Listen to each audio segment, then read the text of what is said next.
Hello, welcome to Labour Budget. So in this question for the Labour Budget, the following information is available for Product X for the month of July. It's got finished goods inventory at the 1st of July, the start of the month. We're told are 3,000 units. Direct labour hours per unit are 2 hours, so each unit takes 2 hours of direct labour work. The budgeted sales of Product X for the month of July is 6,000 units.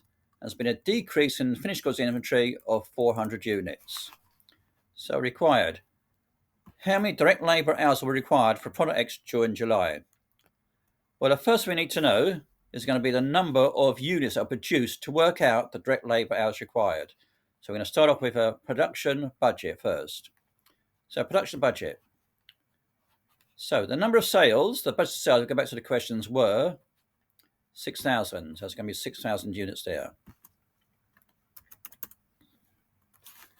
Now there's been a decrease in finished goods, we were told, earlier on of 400 units. So we've got 400 negative. So we didn't actually have to make those units that month. We already had them taken from our finished goods. So the sales were budgeted at 6,000 and we used 400 units from our finished goods. So actual production is the difference of 6,000. Take away your 400. So we have 5,600 units were actually produced. So the production then was 5,600 units produced.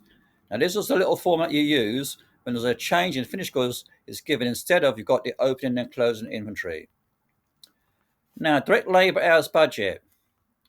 So we're talking about the production in units. We've just worked out as 5,600.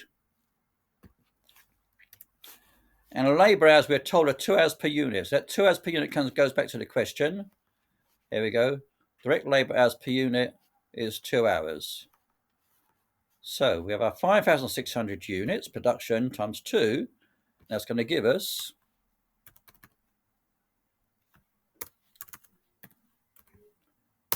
11,200 labour hours.